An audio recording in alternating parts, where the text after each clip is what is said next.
الحمد لله نحمده ونستعينه ونستغفره ونؤمن به ونتوكل عليه ونعوذ بالله من شرور أنفسنا ومن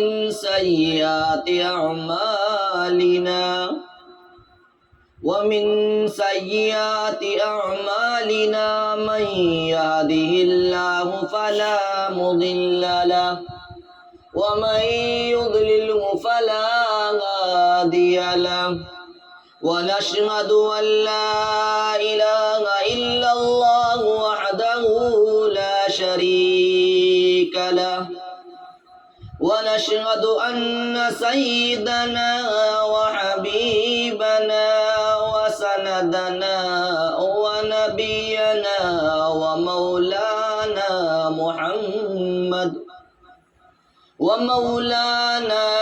محمدا عبده ورسوله أما بعد فأعوذ بالله السميع العليم من الشيطان الرجيم بسم الله الرحمن الرحيم قد أفلح من تزكى وذكر اسم ربه فصلى قال النبي صلى الله عليه وسلم إن لكل قوم عيدا وهذا عيدنا صدق الله العظيم ومولانا العظام الكريم ونحن على ذلك لمن الشاهدين والشاكرين والحمد لله رب العالمين.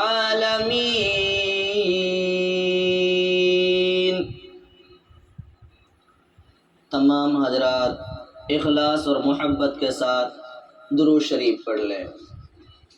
اللهم صل على محمد وعلى آل محمد كما صليت على إبراهيم وعلى آل إبراهيم إنك حميد مجيد.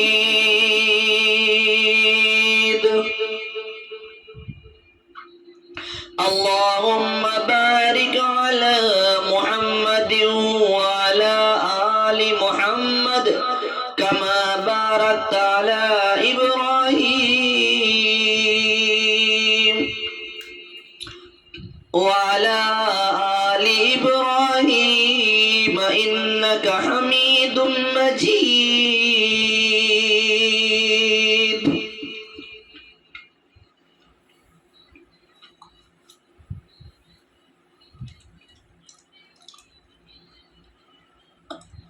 میرے محترم بزرگ اور دوستو، آج الحمدللہ ثم الحمدللہ شوال المکرم کی پہلی تاریخ ہے. عید الفطر کا دن ہے، خدائی انعام کا دن ہے جو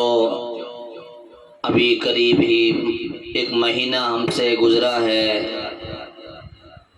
ماہ رمضان کا مہینہ، بڑا مقدس مہینہ، بڑی عظمتوں کا مہینہ، رحمتوں کا مہینہ گزرا ہے. اور اس مہینے کے اختتام پر اللہ تعالیٰ نے ہم سب کو ایک انعام کے طور پر یہ عید الفطر کا دن، خدائی انعام کا دن، خوشی کا دن عطا فرمایا ہے. میرے محترم بزرگ اور دوستو، یہ عید الفطر کا دن بڑی خوشی کا دن ہے۔ اس کی رات بھی بڑی عظمت کی ہوئی، جیسا کہ ابن ماجہ کی حدیث ہے، ابن ماجہ شریف کے اندر ہے، ارشاد محبوب کریم صلی اللہ علیہ وسلم کا کہ جس شخص نے عیدین کی راتوں میں قیام کیا اپنے نفس کا محاسبہ کرتے ہوئے،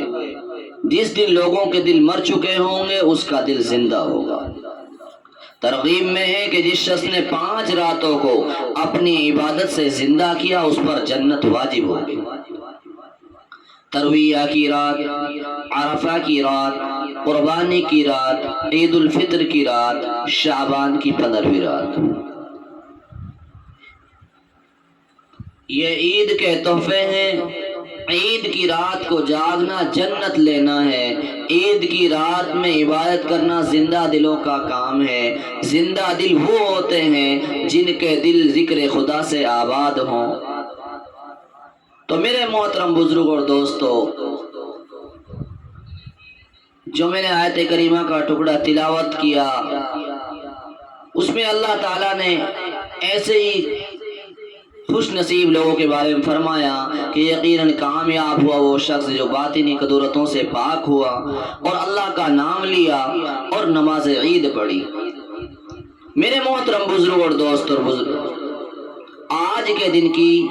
عید کو عید الفطر کہتے ہیں۔ یہ بڑا ہی مبارک اور مقدس دن ہے۔ اس دن میں جتنا بھی خوشی کا اظہار کیا جائے وہ کم ہے،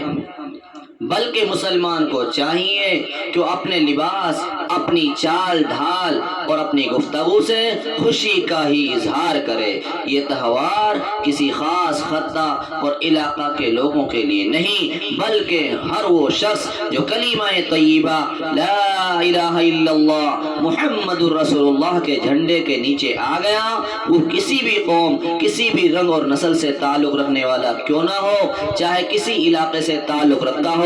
وہ یہ تہوار مناتا ہے اور اس کے تہوار منانا چاہیے، بلکہ اس پر فرض ہے کہ وہ آج کے دن کھائے پیے خوشی منائے۔ یہ وجہ ہے کہ آج کے دن کا روزہ حرام ہے، آج کے دن روزہ رکھنا سنت نبوی کے خلاف ہے، آج کے دن روزہ رکھنے سے مسلمانوں کی اجتماعی شان کو دھچکا لگتا ہے۔ میرے محترم بزرگ اور دوستو، آج پورا عالم اسلام خوشی اور مسرت کے ترانے گنگنا رہا ہے۔ ہر شخص بوڑھا ہو یا جوان ہو، عورتیں ہوں، بچے ہوں، سب مسرتوں اور خوشیوں سے مالا مال ہو رہے ہیں، ایک دوسرے کو مبارکباد دے۔ باری تعالیٰ مسلمانوں کی اس اجتماعی اور اسلامی شان کو مسرت اور شادمانی کے گلدستہ میں تا قیامت زندہ اور جاوید رکھے۔ تو میرے محترم بزرگ اور دوستو، یہ عید جسے ہم منا رہے ہیں 3 پہلوؤں پر مشتمل ہے۔ اس کے 3 پہلو ہیں اور میں انشاءاللہ ثم انشاءاللہ مختصر انداز میں ان 3 پہلوؤں پر روشنی ڈالوں گا۔ ایک، عید کا پس منظر کیا ہے، یعنی عید ہمیں کیوں اور کس طرح ملی، عید کے دن ہمیں کیا کرنا چاہیے، آج کے دن اسلامی اوامر اور نواہی کیا ہیں، اور تیسرا ہے کہ عید کا پیغام کیا ہے، یعنی عید کیا تصور دے کر رخصت ہوتی ہے۔ مجھے امید ہے کہ آپ تمام حضرات غور سے سماعت فرمائیں گے اور خوش دلی سے سماعت فرمائیں گے اور انشاءاللہ عمل بھی کریں گے۔ اللہ پاک مجھے بھی اور آپ کو بھی جو کہا جائے سنا جائے عمل کرنے کے لیے قبول فرمائے، اور مجھے صحیح طریقے سے صحیح انداز میں قرآن و حدیث کی روشنی میں آپ حضرات کے سامنے دین کی ان ساری باتوں کو پیش کرنے کی توفیق اللہ پاک مرحمت فرمائے، جو آج ہمارے لیے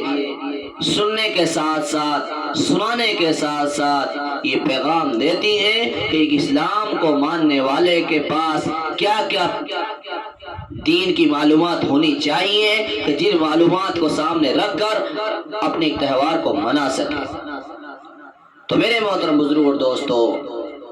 عید کا پس منظر برادران اسلام ذرا غور کریں۔ یہ فرحت اور شادمانی کا مبارک تہوار جس کا ہمیں مہینہ پہلے ہی سے شدید انتظار شروع ہو جاتا ہے، یہ دراصل رمضان مبارک جیسے مہینے کی بدولت ملا ہے۔ کیونکہ رمضان میں باری تعالیٰ کی رحمتیں رات اور دن موسلادھار بارش کی طرح برستی رہتی ہیں اور برکتوں کا نزول ہوتا رہتا ہے تمام عالم اسلام میں۔ اس بات پر احادیث مبارکہ ملتی ہیں کہ 2 عیدوں کے علاوہ کوئی تیسری عید نہیں، کسی تیسری عید کا کوئی ثبوت نہیں۔ تو اس لیے تمام عالم اسلام اس میں گویا اپنے آپ کو پوری طرح اللہ کے حوالہ کر دیتا ہے۔ اس مہینے کے تمام اعمال اللہ کے تابع کر دیتا ہے۔ بندہ دن میں روزہ رکھتا ہے، رات میں تراویح پڑھتا ہے، جیسا کہ ہمارے سامنے دن اور رات کے اندر حالات آتے ہیں، ہم دیکھتے ہیں ہر علاقے میں کچھ نہ کچھ چیزیں نئی دیکھنے کو ملتی ہیں۔ میرے محترم بزرگ اور دوستو، جو ماہ رمضان کا مہینہ گزرتا ہے اس کی گھڑی، اس کے ٹائم، اوقات بندے ہوئے ہوتے ہیں۔ کبھی دن میں بندہ روزہ رکھتا ہے، رات میں تراویح پڑھتا ہے، صبح ہوئی سحری کھاتا ہے، شام ہوئی افطاری کرتا ہے، قرآن پاک کی تلاوت کرتا ہے، ذکر اور اذکار کو اپنا معمول بنا لیتا ہے، کبھی جان کا صدقہ نکالتا ہے، کبھی مال کا صدقہ نکالتا ہے، کبھی اپنی خوش قسمتی پر ناز کر کے مسکراتا ہے، کیونکہ رمضان مبارک کی مقدس ساعتیں اسے نصیب ہو گئی۔ کبھی خوف سے کانپنے لگتا ہے کہ میں اس ماہ سیام کا حق، اس ماہ رمضان کا حق، مبارک مہینے کا حق کما حق وہ ادا نہیں کر پا رہا ہوں، کہیں مجھے بد نصیب نہ ٹھہرا دیا جائے۔ ایک سچا مسلمان اس مہینہ میں نہ جانے کتنے اہم مراحل سے گزرتا ہے، اسے ہر مشقت میں کامیابی نظر آتی ہے۔ چنانچہ جب روزہ رکھتا ہے تو دوپہر کی سخت دھوپ، تپتی ہوئی زمین، گرم ہوائیں اس کے سامنے ہوتی ہیں، ادھر بھوک کی شدت ہوتی ہے، پیاس سے تڑپ رہا ہوتا ہے، کلیجہ منہ کو آنے لگتا ہے، مگر اسے کامیابی کا مکمل یقین ہوتا ہے کہ باری تعالیٰ نے ارشاد فرمایا کہ روزہ میرے لیے، الصوم لی وانا اجزی بہ، فرمایا روزہ میرے لیے اور وانا اجزی بھی، کہ اس کا بدلہ بھی میں ہی ہوں، اس کا اجر میں ہی ہوں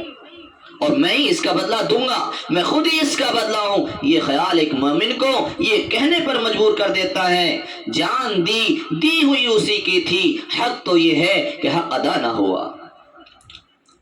میرے محترم بزرگ اور دوستو، جب رات آتی ہے تو دن بھر کا تھکا ماندہ، دھکا ہوا افطار کے بعد جس کا بدن ٹوٹ چکا ہوتا ہے، پھر مسجد جاتا ہے، پھر مسجد میں جا کر فرضوں کے ساتھ نماز تراویح کا اہتمام کرتا ہے، 20 رکعت تراویح کو بخوشی ادا کرتا ہے، باوجود اس کے کہ مشقت ہے، تکلیف ہے، مگر اسے اپنی کامیابی کا بھرپور یقین ہے، پورا یقین ہے، کامل یقین ہے۔ کل قیامت کے دن یہ قرآن آڑے آ جائے گا اور باری تعالیٰ کی جناب میں یوں گویا ہوگا، اے اللہ میں نے رات بھر تیرے اس تھکے ہوئے ہارے ہوئے بندے کو جگائے رکھا، مجھے پڑھتا رہا، مجھے سنتا رہا، سناتا رہا، اے اللہ تو اس کے حق میں میری سفارش قبول فرما اور اسے عذاب نار سے نجات دے دے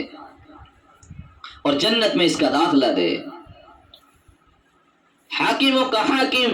بادشاہوں کا بادشاہ اس سفارش کو قبول فرما کر اس مومن بندہ کو بخش دے گا۔ رمضان مبارک کی آخری راتوں میں مسلمان جاگتا ہے، ایک مومن جاگتا ہے، کیوں؟ اس لیے کہ باری تعالیٰ نے ارشاد فرمایا لیلۃ القدر خیر من الف شہر، فرمایا لیلۃ القدر خیر من الف شہر، شب قدر ہزار مہینوں سے افضل ہے۔ فرمایا ذرا سی محنت ہزاروں مہینوں کی کامل عبادت کا ثواب دلوا رہی ہے، تو بھلا جہاں اتنا فائدہ ہو تو پھر کیسے محنت نہیں کر سکتا کوئی؟ تو میرے محترم بزرگ اور دوستو، آج کا یہ مبارک تہوار عید الفطر اپنی محنتوں کے نتیجہ کے لیے رکھا گیا ہے۔ 1 مہینہ مسلسل بندوں نے محنت کی، آج ان کی مزدوری انہیں دے دی جائے گی۔ جس طرح ایک مزدور اپنے اپنے آپ کو حقیر سمجھتا ہے اور اپنے مالک کے سامنے جب جاتا ہے اپنی مزدوری لینے کے لیے جاتا ہے تو کام چھوڑ کر ہاتھ پاؤں صاف کر کے پسینہ پوچھ کر مزدوری کے لیے ہاتھ پھیلاتا ہے، اسی طرح آج ہم اپنے کام سے فارغ ہو کر صاف ستھرے ہو کر اپنے مالک حقیقی کے سامنے مزدوری کی طلب میں جھولی پھیلانے یہاں عیدگاہ میں آئے ہیں۔ جب آپ اور ہم چل کر آ رہے تھے اور جو بھائی آ رہے ہیں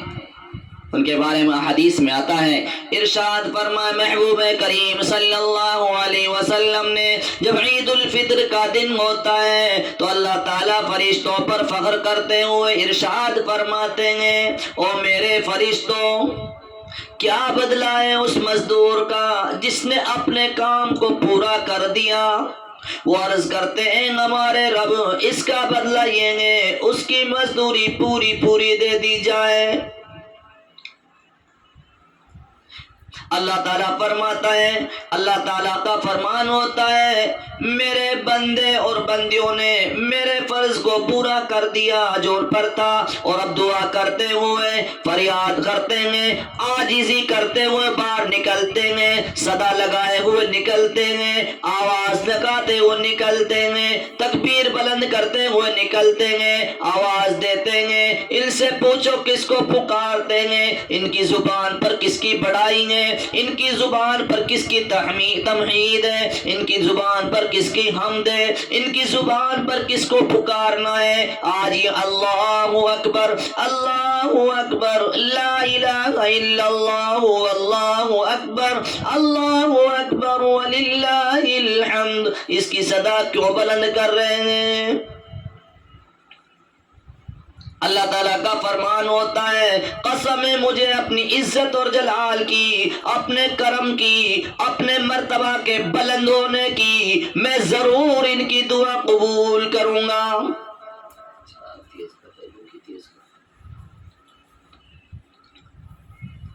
پھر باری تعالیٰ بندوں سے مخاطب ہوتے ہوئے فرماتے ہیں، او میرے بندو، تم نے میرے لیے رمضان کے روزے رکھے، راتوں کی عبادت کی، قرآن کی تلاوت کی، او میرے بندو تم یہاں جمع ہو گئے، او میرے بندو تم نے میرے سامنے ہاتھ باندھے، نماز میں کھڑے ہو گئے، تم نے میرے سامنے اپنی پیشانی رگڑی، اپنی مرادیں مانگی، مجھے راضی کرنے کے لیے تم جمع ہو گئے، تم نے ہاتھ پھیلائے۔ او میرے بندو لوٹ جاؤ اپنے گھروں کو اس حال میں کہ میں نے تم کو بخش دیا ہے اور میں نے تمہاری برائیوں کو نیکیوں سے تبدیل کر دیا، نیکیوں سے بدل دیا۔ آپ صلی اللہ علیہ وسلم نے اس کے بعد فرمایا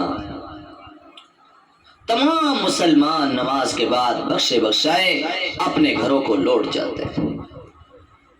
تو میرے محترم بزرگ اور دوستو، ذرا ہم سوچیں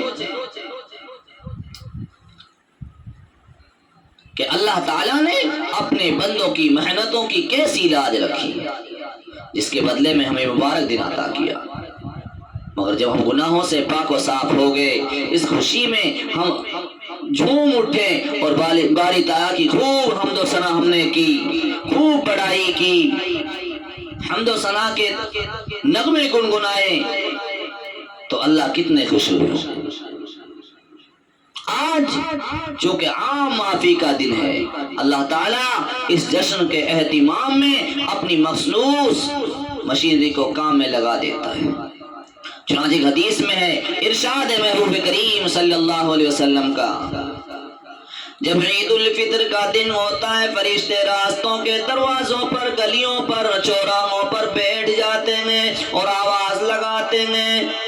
اے مسلمانوں کی جماعت، چلو رب کریم کی بارگاہ کی طرف جو احسان کرتا ہے بھلائی کے ساتھ اور پھر اس پر میں بے پناہ ثواب بھی دیتا ہے،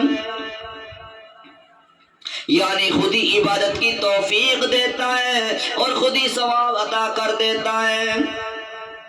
تم کو رات کے قیام کا حکم دیا، تم نے قیام کیا، تم کو روزے رکھنے کا حکم دیا، تم نے روزے رکھے، اپنے پروردگار کی اطاعت کی، اس لیے اب انعام لے لو، اپنا انعام حاصل کرو۔ پھر جب مسلمان نماز سے فارغ ہو جاتے ہیں تو ایک فرشتہ ندا دیتا ہے، اے مسلمانوں کی جماعت، آگاہ ہو جاؤ، تمہیں تمہارے پروردگار نے بخش دیا، اب خوشی خوشی کا اور کامیابی کے ساتھ کامیابی کا انعام لے کر اپنے اپنے گھروں کو لوٹ جاؤ۔ تو میرے محترم بزرگ اور دوستو، جب اللہ تعالیٰ اتنا اہتمام فرماتے ہیں، فرشتے خوشی کی مبارکباد دیتے ہیں، خوشخبریاں سناتے ہیں، اور باری تعالیٰ کی رحمت پوری طرح اس طرف متوجہ رہتی ہے، تو اب ہمیں اس سے مانگنے میں کمی نہیں رکھنی چاہیے اور اپنی خوشی کا بھی پورا اظہار کرنا چاہیے۔ 4 نمبر۔ تو میرے محترم بزرگ اور دوستو،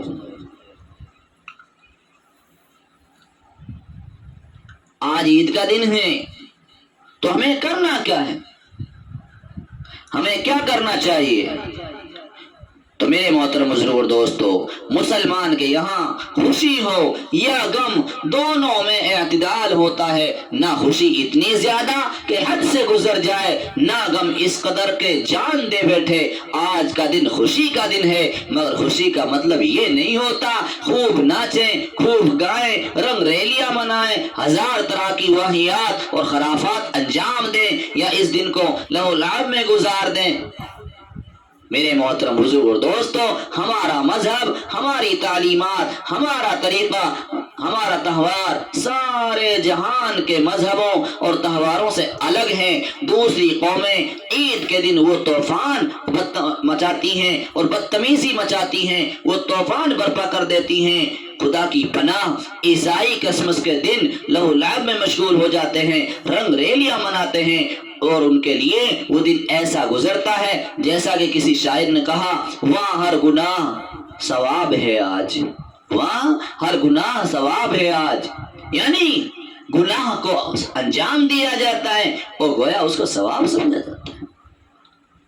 تو میرے محترم بزرگ اور دوستو، ہم اپنے برادران وطن کے تہواروں پر کیے جانے والے ہنگاموں سے خوب واقف ہیں۔ ہولی ہو، دیوالی ہو، اسی طرز کے مطابق دوسرے تہوار منائے جاتے ہیں، ان کے بارے میں بھی ہمیں معلوم ہے کیا کیا واہیات پنے ہوتے ہیں۔ یقیناً مذہب اسلام ان تہواروں کو ان گندے طریقوں کے ساتھ منانے کی اجازت نہیں دیتا، بلکہ اس کے سخت مخالف ہے۔ جو لوگ آج کے معزز دن میں اس طرح کے مشاغل اختیار کرتے ہیں، انہیں آگاہ ہو جانا چاہیے، انہیں ہوشیار ہونا چاہیے۔ جو مالک رحیم اور کریم اور رب کریم کے سامنے جھکے ہوئے ہوں، اس کے اپنے سامنے اپنے آپ کو عاجز کیے ہوئے ہوں، وہ یاد رکھ لیں میرا رب کریم بھی ہے، میرا رب حلیم بھی ہے، تو وہ جبار اور قہار بھی ہے۔ جب بے حرمتی کرنے والے کو بد نصیبیوں میں داخل کر دیتا ہے، اے مسلمانوں، اس کے جلال کو للکارنے کی جرات نہ کرو، اسے قہر اور غضب ڈھانے کی دعوت نہ دو، اس کی پکڑ اور اس کی ڈانٹ کے مخاطب نہ بنو۔ میرے محترم بزرگ اور دوستو، آج کے دن مالدار اپنے گھروں پر ناچ گانے کا انتظام کرتے ہیں، ویڈیو وغیرہ کے ذریعے غریب سینما گھروں کا رخ کرتے ہیں، اور کچھ بدبخت ایسے بھی ہیں جو جی بھر کے پیتے بھی ہیں۔ میرے محترم بزرگ اور دوستو، ذرا غور کریں، اس لیے ایسی حرکتوں سے ہم کو بچنا چاہیے اور ایسی حرکتوں سے ہمیں باز رہنا چاہیے۔ محبوب کریم صلی اللہ علیہ وسلم نے فرمایا، ابو داؤد شریف کی حدیث ہے، غور کریں کہ ہمارا مذہب کسی بھی مسلمان کو کسی بھی جاہلانہ رسم کی ہرگز اجازت نہیں دیتا، ہرگز اسے ایسا موقع کو نہیں دیتا جو گناہ کرے، بلکہ آج خوشی کے دن ہمارا فرض یہ ہے کہ زیادہ سے زیادہ اللہ کا ذکر کریں، اس کا نام بلند کریں، اس کی تسبیح پڑھیں، اور گھروں سے نکلنے سے پہلے صدقہ فطر ادا کریں۔ تاکہ ہر غریب مسلمان عید کی خوشی جب منا سکے اور اس میں شریک ہو سکے، بلکہ میں اپنے تمام بھائیوں سے مخاطب ہو کر یہ دعوت دوں گا کہ وہ صدقہ فطر عید سے اتنا پہلے ادا کر دیا کریں کہ جس سے غریب اپنے کھانے پینے پہننے وغیرہ کا سامان خرید سکے، اور وقت پر دینے سے ادا تو ہو جاتا ہے لیکن اس کا مکمل فائدہ غریب کو اس وقت نہیں ہوتا جتنا کہ پہلے ہو جاتا ہے، اس کی روح تڑپتی رہ جاتی ہے۔ ذرا غور کریں میرے بھائی اور دوستوں، اس لیے آپ صلی اللہ علیہ وسلم نے ارشاد فرمایا روزوں کو فضول اور لیانی اور فحش باتوں کے اثرات سے پاک صاف کرنے کے لیے اور مسکینوں محتاجوں کے کھانے کا بندوبست کرنے کے لیے صدقہ فطر واجب قرار دیا۔ میرے محترم بزرگ اور دوستو، عید کے دن دنیا بھر کے خرافات رسومات سے پرہیز کرتے ہوئے ہمیں وہ تمام آداب بجا لینے چاہیے جو نبی کریم صلی اللہ علیہ وسلم آج سے 1400 سال پہلے ہمیں کر کے دکھلا گئے۔ محترم بزرگ اور دوستو، عید کے دن سرکار دو عالم صلی اللہ علیہ وسلم پہلے غسل فرماتے، مسواک کرتے، نئے کپڑے پہنتے، خوشبو لگاتے، اسی لیے ہمیں بھی عید کے دن غسل کرنا چاہیے، مسواک نئے یا دھلے ہوئے جیسے کپڑے میسر ہوں وہ پہننے چاہیے، خوشبو کا اہتمام بھی کرنا چاہیے۔ اسی طرح جب آپ عیدگاہ تشریف لاتے ہیں تو گھر سے نکلنے سے پہلے کچھ تناول فرما لیا کرتے، اور جس راستے سے جاتے واپسی پر دوسرے راستے سے تشریف لے جاتے۔ حضرت جابر رضی اللہ تعالیٰ عنہ فرماتے ہیں کہ ارشاد آپ صلی اللہ علیہ وسلم عید کے دن راستہ بدل دیتے تھے۔ اسی طرح جب آپ صلی اللہ علیہ وسلم راستے میں چلتے، اگر وہ عید الفطر ہوتی تو آہستہ آہستہ، اور عید قربان ہوتی یعنی عید الاضحیٰ ہوتی تو بآواز بلند کبریاء الہی اور عظمت خداوندی کا اظہار کرتے ہوئے اس طرح چلتے تھے، یعنی اس تسبیح کا ورد کرتے تھے، اللہ اکبر لا الہ الا اللہ واللہ اکبر وللہ الحمد۔ محترم بزرگ اور دوستو، غور سے سن لو، ہمارا طریقہ یہ نہیں ہے کہ آج خوشی میں ہم جھومتے ہوئے رنگ پھینکتے ہوئے چلے یا کسی شخصیت اور قومیت کے نعرے لگاتے ہوئے اور جے جے کار کرتے ہوئے چلے، بلکہ قدوسیوں اور سبوحیوں اور مقدس ملائکہ کی صفوں کی طرح تسبیح الہی تقدیس ربانی کہتے ہوئے روانہ ہوں۔ عیدگاہ میں پہنچ کر بھی تسبیح و تحلیل جاری رہنی چاہیے یہاں تک کہ سکون اور وقار کے ساتھ نماز ادا کر لی جائے، اس کے بعد ہماتن گوش ہو کر خطبہ سماعت کیا جانا چاہیے۔ اس وقت چونکہ ہم اپنے گھروں کو اس حال میں واپس ہو رہے ہیں کہ ہم بخش دیے گئے، تو اب باری تعالیٰ کا شکر ادا کریں، اپنے اعضاء اور اپنے جسم اور اپنے ایک ایک اعضاء کے بارے میں غور کریں کہ اپنے ہمارے رب نے ہمیں یہ کس طرح قیمتی عطا فرمائے۔ ایک آدمی اگر پوری دنیا کی قیمت ادا کر کے آنکھ لینا چاہے تو اس آنکھ کو حاصل نہیں کر سکتا۔ اس لیے ہزاروں اللہ پاک کی نعمتیں ہیں، اور سب سے بڑی نعمت یہ ہے کہ اللہ پاک نے ہم سب کو ایمان دیا ہے، تو اس لیے اس کا شکر کریں اور اس کے شکرانے کا اظہار بھی کریں اور دعا کریں کہ باری تعالیٰ ہمیں یہ موقع بار بار نصیب فرمائیں۔ تو دوسری چیز، عید کا پیغام جو میں نے بیان کیا، عید کا پیغام یہ ہے کہ ہم نے رمضان المبارک میں بہت سے اعمال پابندی اور اہتمام کے ساتھ ادا کیے، اس لیے اب ہمارا فرض ہے کہ ہم اپنی پوری زندگی اس پر عمل پیرا رہیں۔ دراصل رمضان مبارک دنیا کے تمام مسلمانوں کو اسلامی تعلیمات کی زندگی کا بہترین نمونہ پیش کر کے عملی اصول اپنانے کا پیغام دیتا ہے۔ وہ لوگ اس نقطہ پر ضرور غور کریں جنہیں خدا اور رسول کی اطاعت مشکل معلوم ہوتی ہے۔ محترم بزرگ اور دوستو، ذرا دیکھیے اور سوچئے، جب رمضان کا مہینہ آتا ہے تجربہ اس بات کا شاہد ہے، لوگ جھوٹ بولنا چھوڑ دیتے ہیں، چوری چھوڑ دیتے ہیں، زنا چھوڑ دیتے ہیں، دھوکہ دھڑی فحش باتوں کو چھوڑ دیتے ہیں اور بری باتوں کو، بے حیائی کی باتوں کو ترک کر دیتے ہیں، دن بھر روزہ بھی رکھتے ہیں، رات کے اکثر حصہ میں تراویح، سحری اور اعتکاف کی وجہ سے جاگتے بھی ہیں، ذکر و تلاوت بھی کرتے رہتے ہیں، اور یہ تمام اعمال اور یہ تمام نیکیاں ان کی تجارت کھیتی مزدوری اور پیشے میں آڑے نہیں آتے، بلکہ اور دنوں سے زیادہ کام میں برکت معلوم ہوتی ہے، اور یہ برکت رمضان کے بعد چاہ کر بھی کبھی پیدا نہیں ہو پاتی۔ بہرحال ایک مسلمان برابر ایک ماہ تک حقوق اللہ اور حقوق العباد کا عملی نمونہ پیش کرتا ہے، دنیا کا کام بھی برابر چلتا رہتا ہے اور آخرت بھی بنتی رہتی ہے۔ خدا اور اس کا رسول بندے سے ہر سال اپنے حکام کی عملی صورت پیش کر کے اس کی باقی زندگی میں یہی نمونہ دیکھنا چاہتے ہیں۔ تو میرے محترم بزرگ اور دوستو، ذرا غور کریں، ہر مرد ہر آدمی اس چیز پر اپنے آپ کو جمائیں، کاش کہ ہمیں پتہ چل جاتا یہ کتنا مقدس مہینہ ہے۔ میرے محترم بزرگ اور دوستو، آج کے دن ہم غریبوں کا خیال کریں۔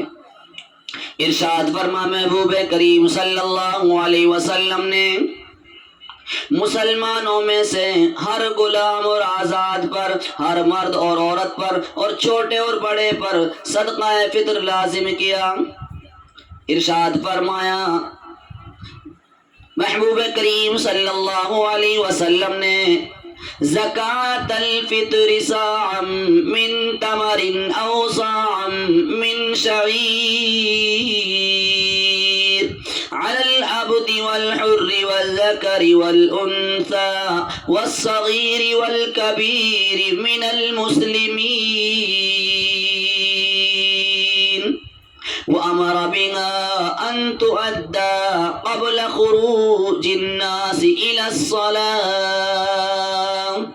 ارشاد فرما محبوب کریم صلی اللہ علیہ وسلم نے مسلمانوں میں سے ہر غلام اور آزاد پر، اور ہر مرد اور عورت پر، اور چھوٹے اور بڑے پر صدقہ فطر لازم کیا، ایک سا کھجور یا ایک سا جو، اور حکم دیا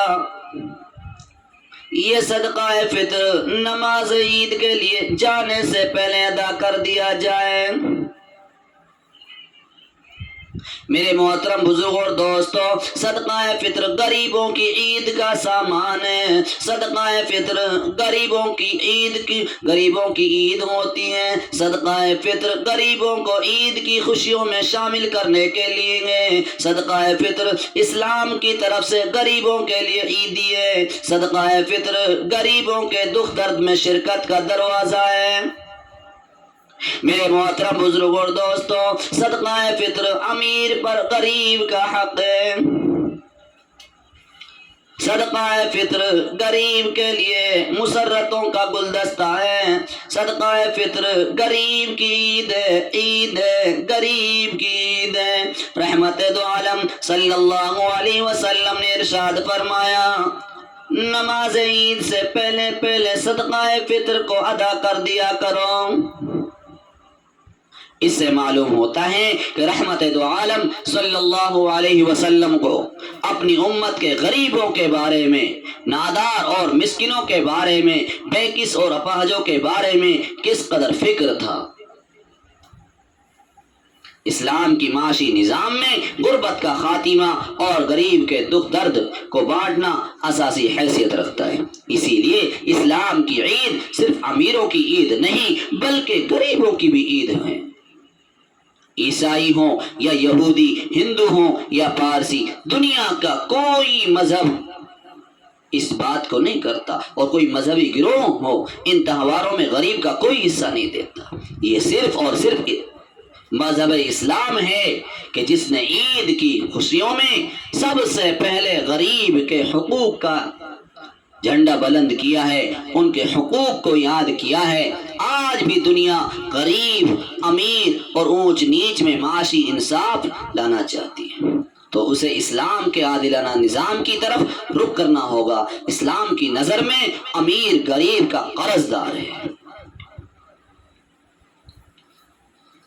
میرے محترم بزرگ اور دوستو، ہر مسلمان جب کوئی بھی نیکی کرتا ہے تو اس کی یہ فطری خواہش ہوتی ہے، تمنا ہوتی ہے، میری نیکی، میری عبادت ہر طرح کی کھوٹ اور رذائل سے پاک ہو، صاف ہو۔ ظاہر ہے ایک انسان کی حیثیت سے روزہ دار جب روزہ جیسی پاکیزہ عبادت کرتا ہے، اسے عملی یا فعلی اعتبار سے کوئی نہ کوئی غلطی ہو جاتی ہے، چوک ہو جاتی ہے۔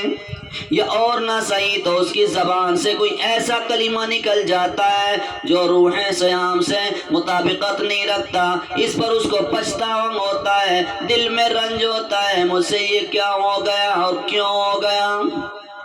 اس قسم کی آلائشوں سے رمضان کے روزوں کی تطہیر کے لیے صدقہ فطر ہر روزے دار مسلمان پر واجب کر دیا، تاکہ اس کی تمام آلائشوں کو عیدگاہ جانے سے پہلے دور کر دیا جائے، اور رمضان شریف کے روزے اس قدر صاف ستھرے ہو کر اس کے نامہ اعمال میں رکھے جائیں کہ ان کی خوشبو سے اس کے نامہ اعمال کا گلدستہ معطر ہو جائے۔ تو ذرا غور کریں،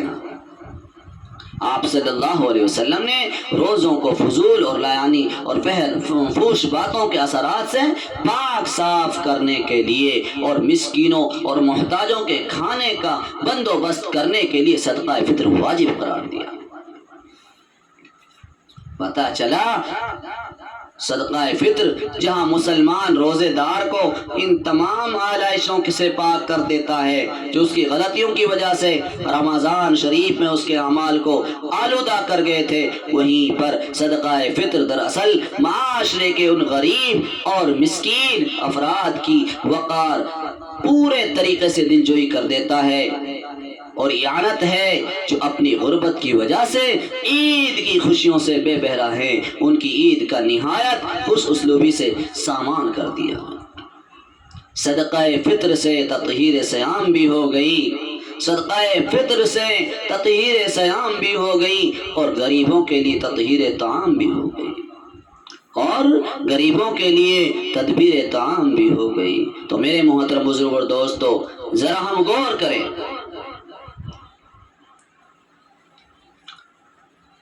آج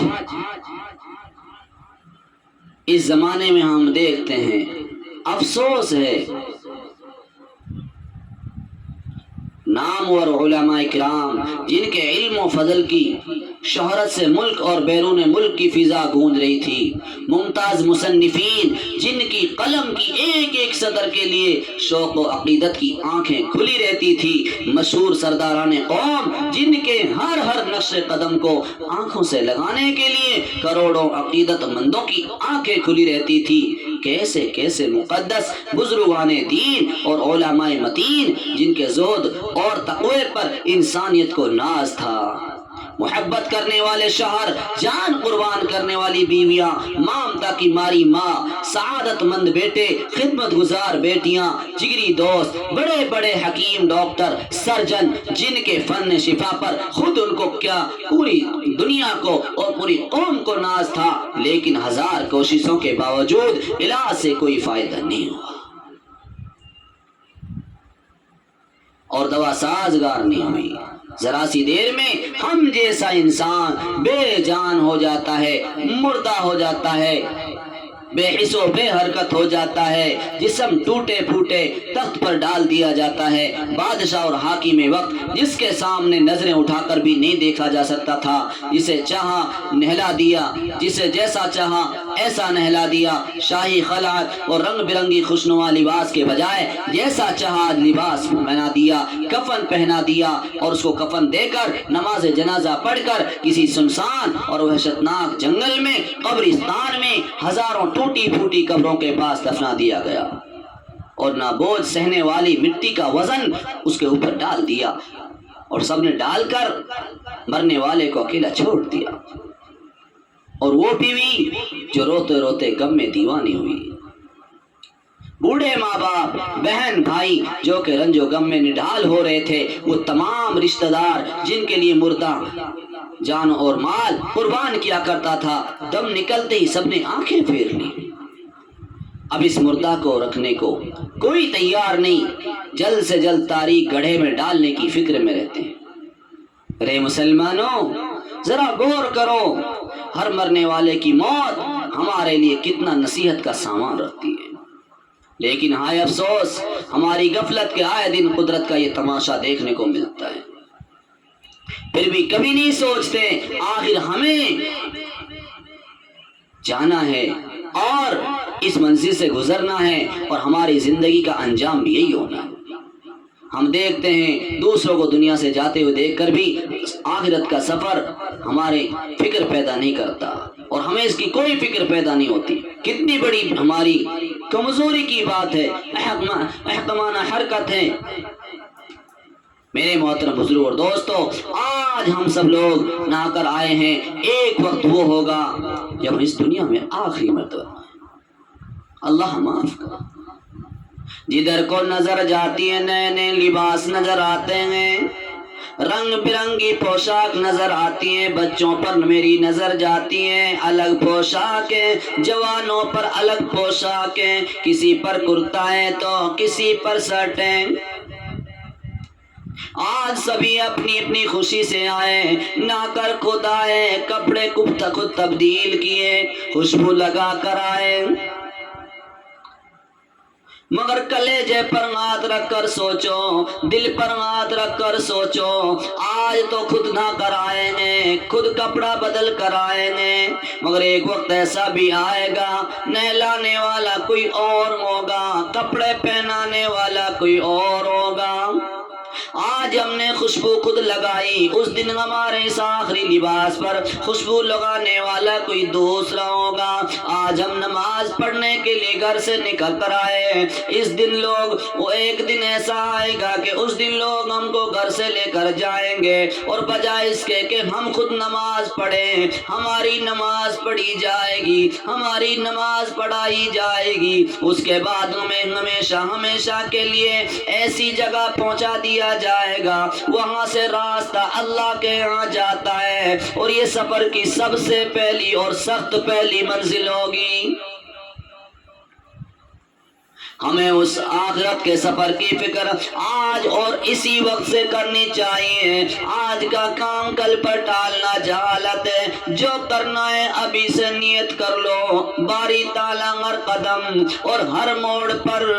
ہماری مدد فرمائیں گے، بس پختہ ارادہ کر لو۔ جس جدید معاشرہ اور ماڈرن لوگوں سے آپ شریعت پر عمل کرنے میں شرماتے ہیں، وہ آپ کا ساتھ تھوڑی دیر کے لیے دیتے ہیں، صرف آپ کا ساتھ آپ کی آنکھ بند ہونے تک وہ دے رہے ہیں، ادھر آپ کی آنکھ بند ہو جائے گی، آپ کا ساتھ جوڑ بھاگیں گے، آپ سے دور بھاگ جائیں گے۔ جو آپ کا ساتھ دیتے ہیں، آپ کے کاندھے پر ہاتھ رکھتے ہیں، آپ سے مصافحہ کرتے ہیں، اور ادھر آنکھیں بند ہوں گی، روح قبض ہو جائے گی، وہ تو آپ سے اتنی خفا کریں گے، اتنی نفرت کریں گے، اتنا ڈریں گے، آپ کے بدن کے پہنے ہوئے کپڑوں کو کسی ڈنڈی سے کسی ہاتھ نہیں ٹچ کریں گے، ہاتھ اڑانا تو دور کی بات ہے، بلکہ ڈرتے ہوئے کسی ڈنڈے سے آپ کے کپڑوں کو اٹھائیں گے۔ میرے محترم بزرگ اور دوستو، ذرا غور کرو، پھر جب کوئی ساتھ نہ دے گا اس وقت اعمال ہی کام آئیں گے۔ آج بھی زمانہ شاہد ہے، اگر کسی پر فالج پڑ جائے، ہاتھ پاؤں لنجے ہو جائیں، یا کاروبار ٹھپ ہو جائے، یا کوئی بدنام ہو جائے، لوگ جیتے جی اس کا ساتھ چھوڑ دیتے، مگر میرے رب کی ذات ہے، اکیلے اللہ کی ذات ہے، جو ہر حال میں، ہر موقع پر، ہر گھڑی، ہر موڑ پر اپنے بندے سے محبت کرتا ہے اور اپنے بندے کا ساتھ دیتا ہے، بشرطے کہ بندہ اللہ تعالیٰ کی محبت کی قدر کرے، اور قدر کرنا یہ ہے ہر نعمت کا شکر ادا کرے، جن چیزوں کو اس نے کرنے کا حکم دیا ان کو کرے، جن چیزوں سے منع کیا اس سے رک جائے۔ تو میرے محترم بزرگ اور دوستو، ذرا غور کریں۔ بہرحال عید کا پس منظر آپ کے سامنے آ گیا۔ رمضان کی مقدس ساعتوں میں ہم نے جو کچھ بھی اعمال کیے ہیں اور جو مزدوری کی ہے، یہ دن اس مزدوری کے دینے کا دن ہے۔ آج معافی کا اعلان عام ہو گیا ہے، کوئی مانگنے والا اس کو عطا کیا جائے، ہے کوئی ہاتھ پھیلانے والا اس کا ہاتھ بھرا جائے، ہے کوئی جھولی پھیلانے والا اس کی جھولی پر کی جائے۔ میرے محترم بزرگ اور دوستوں، اس خوشی کے موقع پر ہمیں شریعت کی روشنی میں اپنی خوشی کا اظہار کرنا چاہیے۔ محبوب کریم صلی اللہ علیہ وسلم کے معمولات کو مضبوطی سے پکڑنا چاہیے، خرافات رسومات سے ہمیں پرہیز کرنا چاہیے۔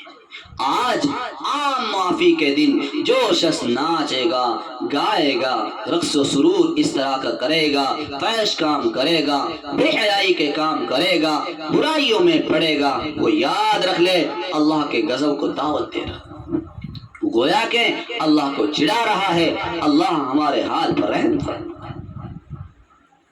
تو میرے محترم بزرگ اور دوستو، اس لیے اللہ سے ڈرتے ہوئے، اللہ کے سامنے گڑ گڑاتے ہوئے، اللہ سے عاجزی کرتے ہوئے